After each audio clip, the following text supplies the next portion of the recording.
It was on a Sunday evening in early September 1903 that I received a telegram from Sherlock Holmes. "Come at once, if convenient," it said. "If inconvenient, come all the same." Now, the relations between us in those latter days were, I admit, peculiar. Holmes was a man of deeply entrenched habits, and I had become one of them. As an institution, I was like the violin, the shag tobacco, the old black pipe, and others perhaps less excusable. Holmes, he liked to think aloud in my presence, and although his remarks could hardly be said to have been made to me, many of them would have been just as appropriately addressed to his bedstead, nonetheless, having formed the habit, it had become in some way helpful to him that I should register and interject. If I irritated him sometimes with my slowness, then that irritation served only to make his own flame-like intuitions flash the more vividly. When I arrived at Baker Street that day, I found Holmes huddled up in his armchair with updrawn knees, pipe in mouth, and brow furrowed in thought. With a wave of his hand he indicated my old armchair, and for half an hour he gave no other sign that he was even aware of my presence. And then, with a start, he seemed to come out of his reverie. Sorry, Watson. Forgive my inattention. Some curious facts have been submitted to me within the last 24 hours, which in turn have given rise to speculations of a more general character. I'm seriously thinking of writing a monograph upon the uses of dogs in the work of the detective. But surely, Holmes, this has been explored already, I said. Bloodhounds, sleuth-hounds, yes, Watson, of course. That side of the matter is obvious. No, there's another, which is far more subtle. You may recollect that case which you, in your sensational way, coupled with the copper beeches. Well, of course I do, I said, and how I was able, by watching the mind of the child, to form a deduction as to the criminal habits of the father. Well, my line of thoughts about dogs is analogous. A dog reflects family life. You see, Watson, did you ever see a frisky dog in a gloomy family, or a sad dog in a happy one? No, snarling people have snarling dogs, dangerous people have dangerous ones, and their passing moods may reflect the passing moods of others. Surely, Holmes, this is a little far-fetched, I said, but he took no notice of me and filled his pipe.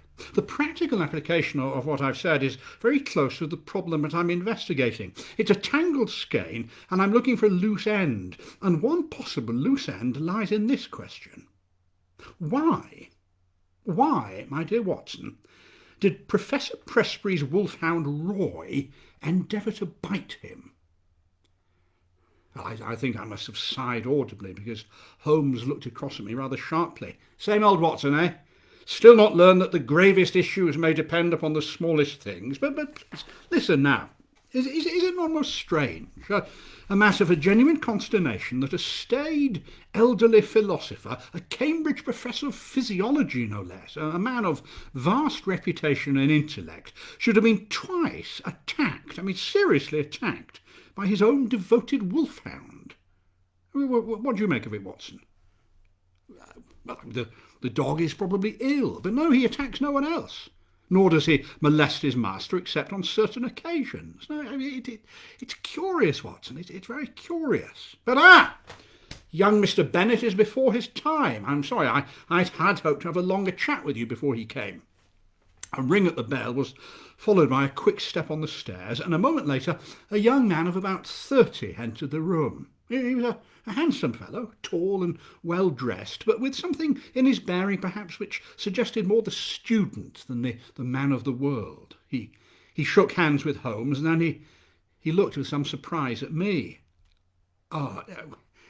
This is a very delicate matter, Mr. Holmes. Have no fear, Mr. Bennet. Dr. Watson is the soul of discretion, and I can assure you that this is a matter in which I'm very likely to need his assistance. Now, you will appreciate it, Watson, when I tell you that this gentleman, Mr. Trevor Bennet, is the professional assistant to the great scientist that I've been talking to you about. He lives under his roof, is engaged to his only daughter. The professor undoubtedly has every claim upon his loyalty. I understand, I said. But, Mr. Bennet, continued Holmes. That loyalty, I think, may be best shown now, may it not, by taking whatever steps are necessary to clearing up this strange and upsetting mystery. Well, I hope so, Mr. Holmes. That is my one object. Does Dr. Watson know the situation? I've not had time to explain it. Well, then perhaps I'd better go over the ground again. No, please, Mr. Bennet, let me. It will reassure me that I've understood things correctly myself. Now, Professor Pressbury, Watson, as I've already told you, is an academic of European reputation, 61 years old, a widower with one daughter, Edith. He is, I gather, a man of virile, what one might say, combative character, but one about whom there's never been a breath of scandal. Some months ago, however, the current of his life was broken when he sought the hand of the daughter of Professor Murphy, his colleague in the chair of comparative anatomy. Now, as I understand it, the professor pursued his suit less with the reasoned hesitancy of the greybeard than with the passionate frenzy of youth. Am I right, Mr. Bennet? Yes. Now, the object of his affection, Miss Alice Murphy, is indeed a very perfect girl, both in mind and body, so there was every excuse for the professor's infatuation. Nonetheless, it did not, I think, meet with the full approval of his own family. No, we thought it rather excessive, agreed Mr. Bennet. Exactly, yes, and excessive and a little violent and unnatural. Am I right? Yes, I am. Now, as Professor Pressbury is rich and successful, there was no objection to his suit on the part of the girl's father. But Alice herself, I'm afraid, had other views. There were already several other candidates for her hand, you see, who, if they were less eligible from a worldly point of view, were at least more of an age. I mean, you can imagine the awkwardness, Watson, and the disappointment that arose. And it was about this time that the mystery began to cloud Professor Pressbury's life. He did what he'd never done before. He left home and gave no indication of where he was going, although he was usually the frankest of men. He was away for a fortnight, and then he returned, looking rather travel-worn, but made no allusion to where he'd been. It chanced, however, that shortly after his return, Mr. Bennet here received a letter from a fellow student in Prague, who said that he was glad to have seen Professor Pressbury in the city and was sorry that he'd not had the opportunity to talk to him, and it was only in this way that the professor's household learned where he'd been. But now comes the point. From that time onward, a curious change came over the professor. He became furtive and sly, yes? Those around him sensed that he was somehow no longer the man that they knew, that he was living under some shadow which had darkened his higher qualities. I mean, his intellect was not affected, you understand. His lectures were as brilliant as ever, but there was something new about him, something sinister, unexpected. His daughter, who was devoted to him, tried again and again to penetrate this mask which her father had seemed to put on, Mr. Bennet likewise, but it was all in vain. And now, Mr. Bennet, perhaps you might relate, in your own words, the incident of the letters. Oh, yes, of course, Mr. Holmes.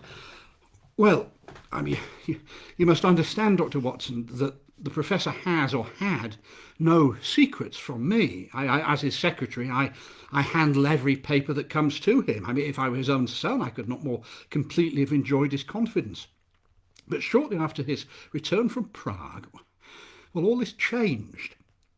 He told me that certain letters were likely to come to him from London, which would be marked by a cross under the stamp, and that these would be set aside for his eyes only. Well, I was a little surprised, but of course I obeyed his wishes, and sure enough, several letters, as he described, did indeed arrive. They had an East London postmark, and they were written in an illiterate-looking hand. And if he replied to them at all, the answers did not pass through my hands. And the box, Mr. Bennet, said Holmes. Tell us now about the box. Ah, yes, the box. Well, you see, Professor Pressbury brought back a little wooden box from his travels. It was a rather quaint, carved thing. It looked German, I thought. He placed it in his instrument cupboard. One day, when I was looking for a cannula, I picked the box up, and Professor Pressbury, he exploded with fury. He shouted at me, called me all sorts of names. I've never experienced anything like it. Well, I mean, I apologised, of course. I said it had been a mere accident that I'd touched the box, and I'd make sure that I never did it again. But you see, all that evening he looked at me with harsh, angry eyes. I'd never seen that look before. I was rather upset by the whole business. Now, that was on, and at this point Mr. Bennet took out a notebook, July the 2nd. Later that same day, Roy attacked him. Roy? I asked. His dog, Watson, the wolfhound. I've told you that already. Sorry, go on, Mr. Bennet. Yeah, well, it happened just as the professor came out of his study into the hall. Roy, he just went mad. You know, snarling and growling and barking. It was really alarming. It took 3 of us to restrain him. Mr. Bennet turned to his notebook again, and then a similar thing happened on July the 11th, and again on July the 20th, and after that we had to banish poor Roy to the stables. Well, that much you knew already, Mr. Holmes, but the night before last it got rather worse, I'm afraid. Go on. Well, it was about 2 in the morning, and I was lying in bed when I heard this muffled sound coming from the passage outside my room. I opened my door and peeped out, as I should explain that the professor sleeps at the other end of the passage. What date was this? Asked Holmes. What? Well, it was the night before last, so what, September the 4th. Yes, sorry, please continue. Yeah, well, this was a genuinely terrifying experience, Mr. Holmes. I mean, I think of myself as a fairly strong-nerved fellow, but I was shaken by this. I was really shaken. The passage outside my room was dark, save for this one window halfway along which threw a patch of light onto the carpet, and I could see that something was coming along the passage. Something dark and crouching. It was very large. I couldn't imagine what it was. And then suddenly it emerged into the light, and it was him. It was the professor. And he was crawling, he was crawling. I mean, not quite on his hands and knees, I should say rather on his hands and feet. His face, sunk between his hands. But you see, he seemed to go along so easily. That was the oddest thing. It looked as though he'd been doing it all his life. Oh, I was so paralysed by the sight of it. It wasn't until he'd reached my door that I stepped forward and I asked if I could help him. And well, it's absolutely extraordinary. He sprang up to his full height, spat out the most atrocious words at me, and ran down the stairs. I waited for about an hour, but he didn't come back. It must have been daylight before he returned to his room. Well, Watson, what do you make of that? Asked Holmes. Lumbago? Yes, thank you, Watson. Always keep us flat-footed on the ground. No, I think we can discount lumbago since he was able to stand erect in a moment. Yes, and in fact, Doctor, he's never been in better health, said Bennet. He's stronger than I've known him for years. I mean, we're at our wits' end, Edith and I. Miss Presbury, I mean. We both feel that we're drifting towards some kind of disaster, but we haven't got an idea what we can do about it. So, Watson, if not lumbago? Well, all right, I mean, speaking as a medical man, it appears to be a case for a psychiatrist. I mean, the old fellow was clearly upset by the rather complicated love affair. He made a journey abroad in the hope of breaking himself of the passion. The letters in the box may be connected with some other private transaction, a loan perhaps, or share certificates which are in the box. Oh yes, and Roy the wolfhound no doubt disapproves of this financial indiscretion. No, Watson, there's obviously more to it than that. Now, I can only suggest, but what Sherlock Holmes was about to suggest will never be known, because at this moment the door opened and a young lady was shown into the room, clearly in a state of some distress. Mr. Bennet sprang up with a cry. "Edith! I'm sorry, Jack. I had to follow you. Mr. Holmes, this is my fiancée. Yes, thank you. I think even Watson had worked that one out. Sit down, Miss Presbury." She was a bright, handsome girl of a conventional English type, and she smiled back at Holmes as she seated herself beside Mr. Bennet. Well, when I found that Mr. Bennet had left his hotel, I thought that I should find him here. "Oh, Mr. Holmes, can you do anything for us? I have hopes, Miss Presbury, although the case is undeniably obscure. But I take it from your presence here that there's some fresh development. There is, yes. It was last night, Mr. Holmes. Oh, it was horrible. I mean, he'd been strange all day. I mean, you know, I'm sure there are times when he has no recollection of what he does. I mean, yesterday was a day like that. He was just not my father. His outward shell was there, but it was not him inside.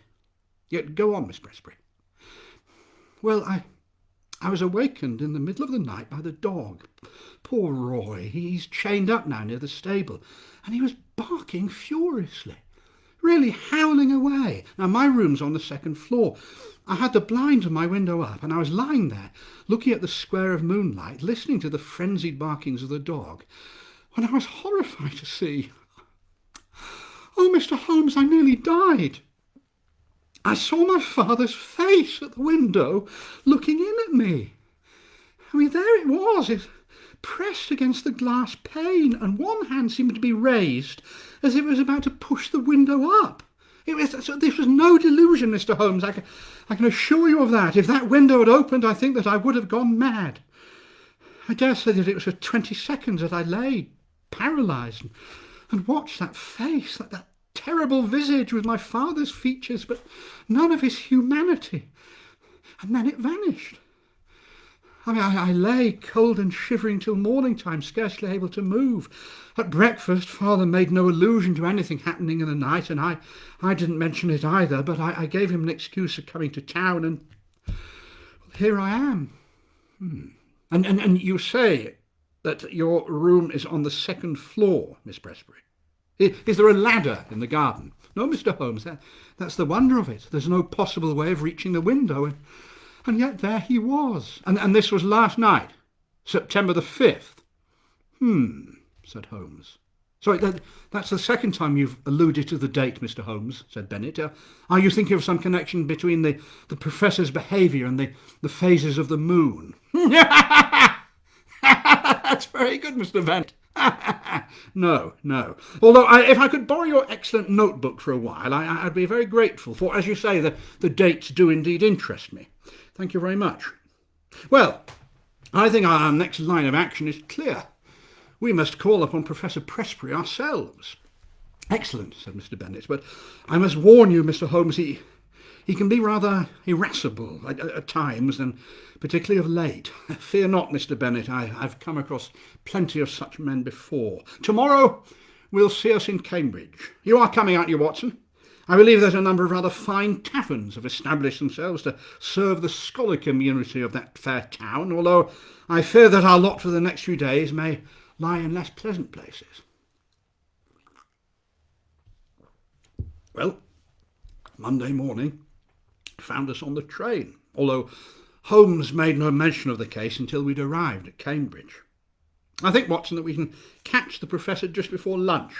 He lectures at 11 and he should have an interval at home. But what possible excuse can we have for calling Holmes?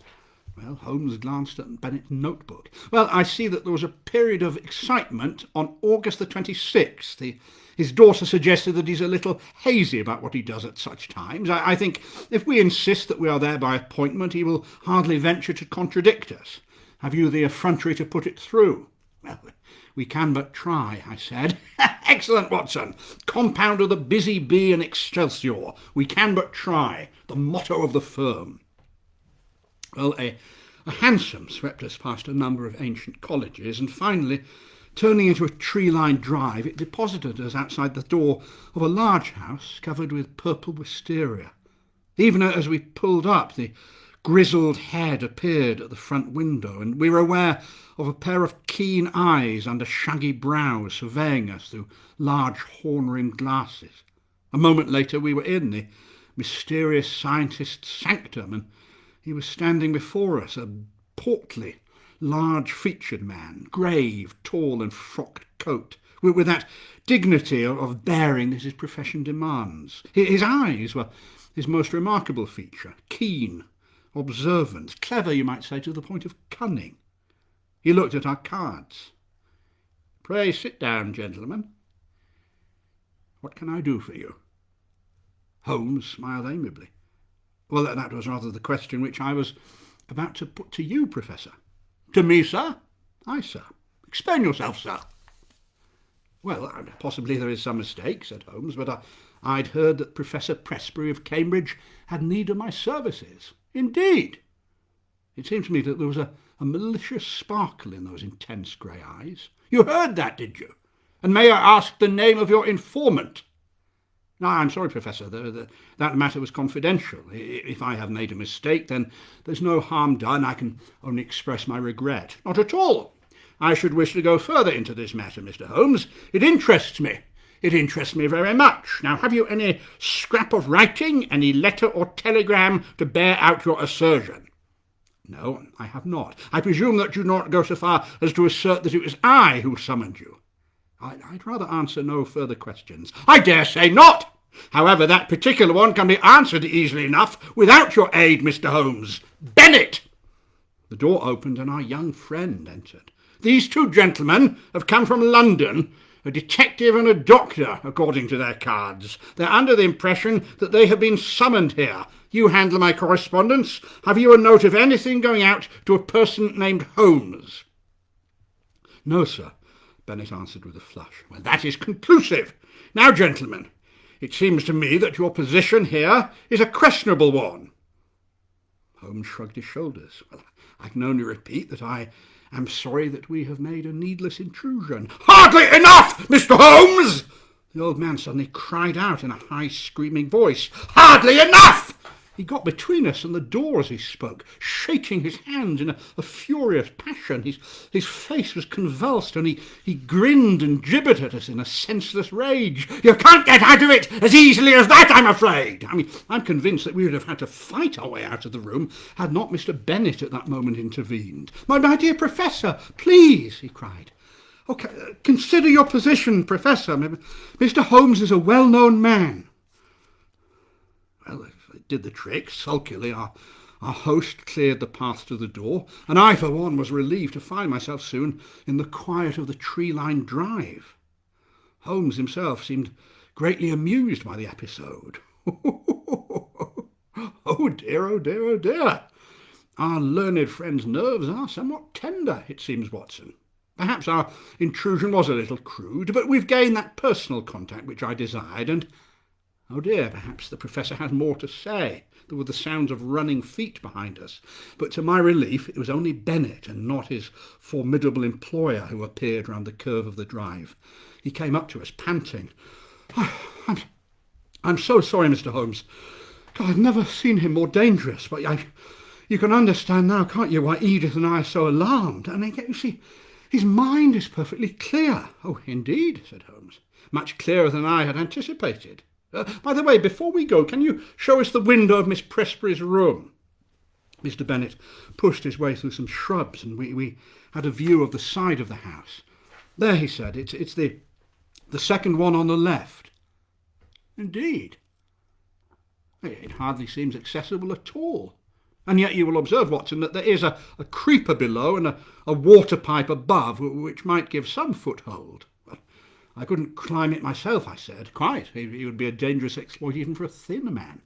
There was one other thing I wanted to tell you, Mr. Holmes, said Bennett. I have the name and address of the person in London to whom the Professor writes. He seems to have written this morning, and I got it from the blotting paper. It's an ignoble position for a trusted secretary, but what else could I do? Holmes glanced at the paper that he handed him. Commercial Road, Dorak. Curious name. Slavonic, perhaps. Well, it is an important link in the chain. Thank you, Mr. Bennett, but now we must be off. No, please, a little patience, I ask of you. Things will soon develop. Unless I'm mistaken, next Tuesday may mark a crisis. Can Miss Presbury prolong her absence from the house until then? Yes, that is easy. Good. Then let us stay away until we can assure her that all danger is past. Meanwhile, let the Professor have his way and do not cross him. As long as he is in a good humour, I think that all shall be well. There he is, said Bennett in a startled whisper. Looking between the branches, we saw the terrifying old scholar emerge from the hall door and look around him. He stood leaning forward, his hands swinging straight before him, his head turning from side to side. The secretary, with a last wave at us, slipped off among the trees, and we presently saw the two men entering the house in animated conversation. I expect the old gentleman's been putting two and two together, said Holmes as we walked away from the house. I fancy that poor young Bennet is in for an uncomfortable time. On the way back to our hotel, Holmes stopped at a post office and sent off a telegram. The answer to it reached us in the evening, as we were sitting in the lounge of our hotel with a bottle of port between us. He tossed it across to me. Have visited Commercial Road, it said. Seen Dorak, suave person, bohemian, elderly, keeps large general store, Mercer. Who's Mercer? I asked. Since your time, Watson, my general utility man looks up routine business for me. I wanted to know something about the fellow with whom our professor was so secretly corresponding. His nationality, of course, connects up with the visit to Prague. Well, thank goodness that something connects with something, I said. I mean, at present we seem to be faced by a long series of inexplicable incidents with no bearing on each other. I mean, what possible connection can there be between an angry wolfhound and a visit to Bohemia, or either of them with a man crawling on his hands down a passage in the middle of the night? And as to your dates, Holmes, well, that's the biggest mystification of all. Holmes smiled and rubbed his hands. Well, all right, Watson. Let's take the dates first, then. Now, the admirable Mr. Bennet's diary tells us that there was trouble first on July the 2nd, and from then on it seems to have occurred at 9-day intervals. So yes, the last outbreak was on Friday, September the 3rd, and before that, August the 26th, etc. 9 days, Watson. The thing is beyond coincidence, yes. I was forced to agree. Let us then form a provisional theory that every 9 days Professor Presbury takes a drug which has a passing but highly poisonous effect upon him. His naturally violent nature is intensified by it. Now, I suggest that he learned to take this drug while he was in Prague and is now supplied with it by a Bohemian intermediary in London. Are you with me, Watson? Well, I suppose so, but what about the dog?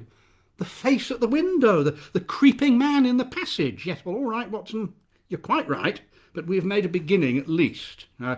I should not now expect any real developments until next Tuesday. In the meantime, we can only keep in touch with friend Bennet and enjoy the amenities of this charming town. There are, I believe, a number of perfectly decent bookshops to be found, and a botanical gardens of no small merit. Well, in the morning, Mr. Bennet slipped round with the latest report. As Holmes had imagined, times had not been easy with him. Without directly accusing him of being responsible for our presence, the professor had been very rude and rough in his speech. But this morning he was quite himself again, and he had delivered his usual brilliant lecture to a crowded class. Apart from his queer fits, said Bennet, he's got more energy and vitality than I can ever remember. But it's just not him. It's simply not the man that we know. Yes, said Holmes. Well, I don't think you'll have anything to fear for a week at least. Now, I'm a busy man, Mr. Bennet, and Watson has his patients to attend to. Let us agree to meet here again same time next Tuesday, and I shall be surprised if before we part again we're not able to explain your troubles, even if we cannot perhaps put an end to them. Meanwhile, please keep us posted on everything that occurs. Well, I saw nothing of Holmes for the next few days, but the following Monday a note arrived asking me to meet him next morning at King's Cross Station. From what he told me as we travelled up to Cambridge, all was well. The peace of the professor's house had been unruffled and his own conduct perfectly normal, and Mr. Bennet confirmed as much when he called upon us at our hotel that afternoon. He heard from his London correspondent today, though, he said. There was a letter and a small packet this time, too. There's been nothing else. Yes. Well, that may prove to be quite enough, said Holmes grimly. Mr. Bennet, we shall, I think, if my deductions are correct, have an opportunity tonight of bringing matters to a head. In order to do so, it's necessary to hold the professor under close observation.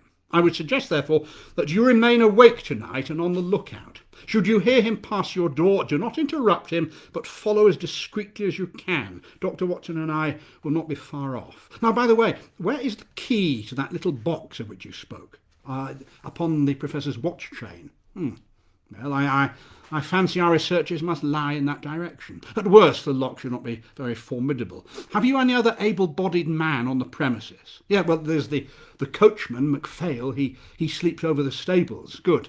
We might well need him later on. Well, we can do no more until we see how things develop. Goodbye, Mr. Bennet, but I expect that we shall see you sometime before the morning. Well, it was nearly midnight before we took up a position among the bushes immediately opposite the Professor's front door. It was a clear, chilly night with a stiff breeze. Clouds scudded across the sky, obscuring from time to time the half moon, and we were glad of our overcoats. I mean, it would have been a dismal vigil were it not for the expectation and excitement that carried us along, and the assurance of my comrade that we had probably reached the end of the very strange sequence of events which had engaged our attention. "If the cycle of 9 days holds good," said Holmes, "then we shall have the Professor at his worst tonight. Did you observe his knuckles, Watson?" Well, I had to confess that I did not. "Oh, always look at the hands, Watson. The hands first, then the cuffs, then the trouser knees, then the boots. The Professor's knuckles, they were thick and horny. It's very strange. Oh, only to be explained, I think, by the mode of progression of..." Holmes paused and suddenly clapped his hand to his forehead. "Oh, Watson! What an infernal oaf I've been! God, it seems incredible, and it must be true. Yes, all points in one direction. God, how could I miss the connection of ideas? The knuckles! How could I have passed those knuckles? And the dog, the ivy, damn it! Oh, God, what a fool I am! Now, perhaps it really is time that I retired into that little farmhouse of my dreams. But look out, Watson. Here he is. We shall now have the chance of seeing for ourselves." Well, the hall door had slowly opened, and against the lamp-lit background we saw the tall figure of Professor Presbury, clad in a dressing gown. As he stood outlined in the doorway, he was erect, but now he stepped forward into the drive, and an extraordinary change came over him. He sank into a crouching position and began to move along on his hands and feet, skipping every now and then, as if he were overflowing with energy.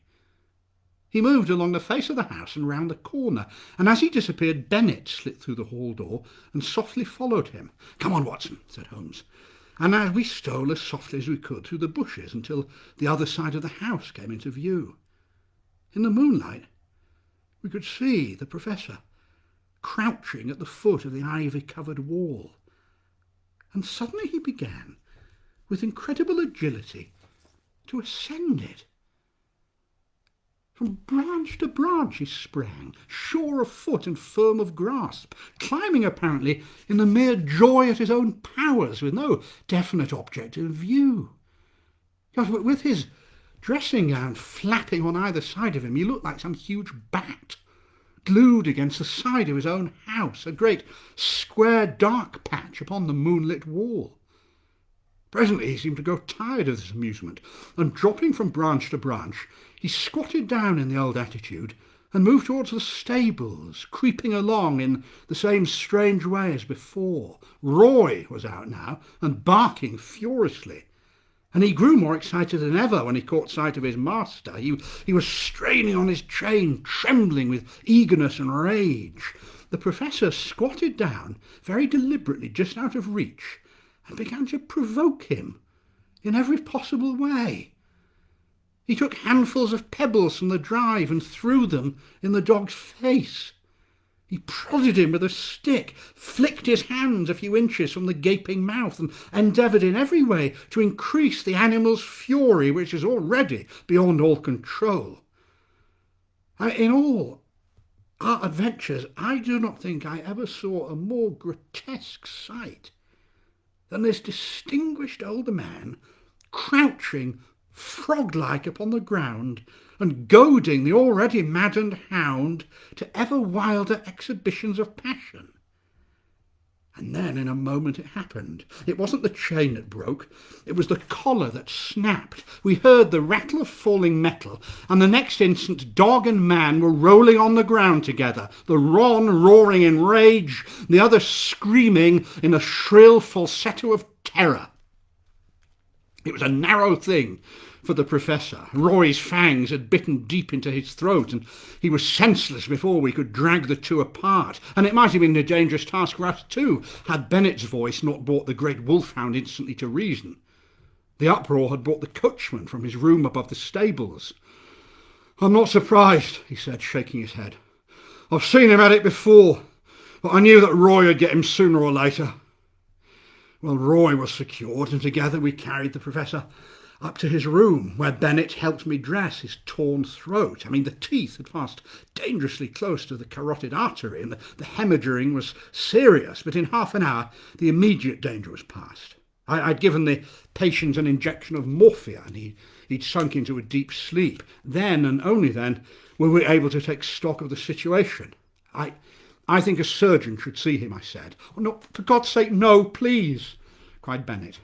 "No, I'm sorry, Dr. Watson, but please think of the scandal in the university. If it gets beyond these walls, it will never stop. Consider his position, Dr. Watson. Consider Edith." "He's right, Watson," said Holmes. "I think we can keep the matter to ourselves and prevent its recurrence now that we have a free hand. But please, Mr. Bennet, hand me the key from the watch chain. Let us see what we can find in the professor's mysterious box." Well, it wasn't much, but there was enough. 2 phials, one empty, another nearly full. A hypodermic syringe. Several letters in a crabbed foreign hand, each signed A. Dorak. They were invoices and receipts and notes. The most recent assured Professor Presbury that a fresh bottle was being sent. But it was another envelope, written in a more educated hand, that interested Holmes the most. It bore an Austrian stamp with the postmark of Prague. "Ah, here I think we have our material," said Holmes, as he tore out the enclosure. The letter ran as follows. "Honoured colleague, since your esteemed visit I have thought much of your case, and though in your circumstances there are some special reasons for the treatment, I would none the less enjoin caution, as my results show that it is not without danger. It is possible that the serum of anthropoid would have been better. I have, however, as I explained, used black-faced langur because a specimen was accessible. Langur is, of course, a crawler and a climber, while anthropoid walks erect and is in all ways nearer. I beg you to take every possible precaution that there be no premature revelation of the process. I have one other client in England, and Dorak is my agent for both. Weekly reports will oblige. Yours with high esteem, H. Lowenstein." Lowenstein? The name stirred a memory of some snippet from a newspaper. It's Lowenstein. Of course!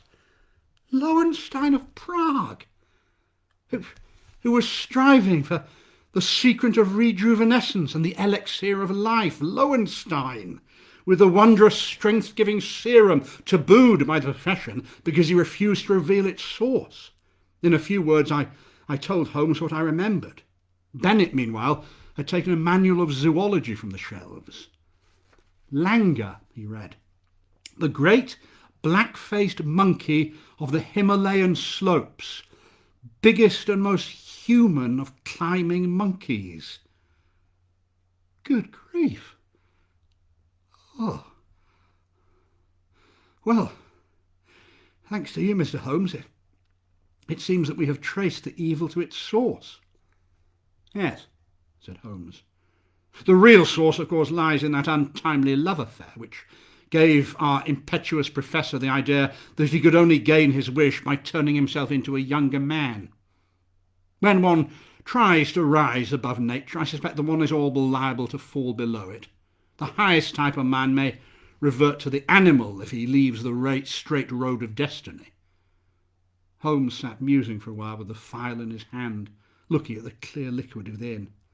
Well, when I've written to Lowenstein and told him that I hold him criminally responsible for the poisons which he circulates, we will have no more trouble. But it may recur, of course. The quest will go on. Others may find a better way. There's a danger here, I think, Watson.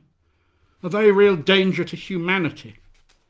I may imagine that the material, the sensual, the worldly eventually succeed in significantly prolonging their little lives. The spiritually inclined man, of course, would not avoid the call to something higher.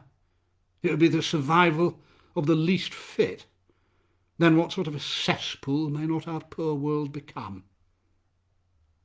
But suddenly the dreamer disappeared, and the man of action sprang from his chair. Well, there is nothing more to be said, Mr. Bennet. The various incidents will now fit themselves into the general scheme. The dog, of course, was aware of the change more quickly than you. His sense of smell would ensure that. It was the monkey, not the professor, whom Roy attacked, just as it was the monkey who teased Roy. Climbing was a joy to the creature, and it was mere chance, I take it, that the pastime took into Edith's window. It's been an interesting few days, but I trust that things will return to normal before too long. Now, come on, Watson. There's an early train back to London, but I think we shall just have time for a cup of tea and a slice of toast at the hotel before we catch it. Goodbye, Mr. Bennet, and good luck with everything.